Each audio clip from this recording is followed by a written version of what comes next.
Hello guys, ഇപ്പോൾ ഇന്ന് നമ്മൾ നോക്കാൻ പോകുന്നത് ഒരു വില്ലേജാണ് ഗൈസ്. ഒരു സീഡ് നമ്പർ ഞാൻ തരും. ഈ വില്ലേജിൻ്റെ സീഡ് നമ്പർ ഞാൻ നിങ്ങൾക്ക് തരാൻ പ്ലാൻ ചെയ്തിരിക്കുകയാണ് ഗൈസ്. അപ്പോൾ സീഡ് നമ്പർ ഈ കോസ്റ്റൽ വില്ലേജാണ് ഗൈസ്. ഇതൊരു കോസ്റ്റൽ വില്ലേജാണ്. ഫിഷിംഗ് എല്ലാം പോസിബിൾ ആയിരിക്കും. പിന്നെ ഈ വില്ലേജിൽ അത്യാവശ്യം ലൂട്ടെല്ലാം ഉണ്ട് ഗൈസ്. കുറേ ആർമറെല്ലാം ഉണ്ട്, ഗോൾഡൻ ആപ്പിൾ ഉണ്ട്, അങ്ങനെ അത്യാവശ്യത്തിനുള്ള എല്ലാ കാര്യങ്ങളും ഉണ്ട്. ഇവിടെ കുറേ കൃഷി ഉള്ളതുകൊണ്ട് ക്യാരറ്റും പിന്നെ ഓരോ ചെസ്റ്റിൽ ബ്രെഡെല്ലാം കിട്ടുന്നുണ്ട്. അപ്പോൾ അത് തന്നെ നമുക്ക് സർവൈവ് ചെയ്യാൻ അത്യാവശ്യത്തിൽ കൂടുതലായിരിക്കും. പിന്നെ ആർമറും സ്വാഡും പിക്കാക്സെല്ലാം കിട്ടുന്നുണ്ട് ഇവിടുത്തെ ചെസ്റ്റിൽ നിന്ന്. പിന്നെ ഇതാ ഇവിടെ നിന്ന് ഞാൻ കുറേ ക്യാരറ്റെല്ലാം എടുത്ത്, അതുകൊണ്ട് ഇവർ പിന്നെയും നട്ടുകൊണ്ടിരിക്കുന്നതാണ്. ഫാസ്റ്റ്ലി ഗ്രോ ആയി വരും ഇവിടുത്തെ ക്യാരറ്റ്സ് എല്ലാം. പിന്നെ എന്താ കുറേ വില്ലേജസ് ഉണ്ട്.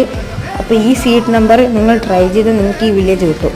അഥവാ നിങ്ങൾക്ക് ഈ വില്ലേജ് കിട്ടിയാൽ ഈ ചാനൽ എന്തായാലും ലൈക്കും സബ്സ്ക്രൈബും ചെയ്യണം. അപ്പോൾ എല്ലാ മൈൻക്രാഫ്റ്റ് വേർഷനിലും ഈ സീഡ് നമ്പർ അവൈലബിൾ ആണ്.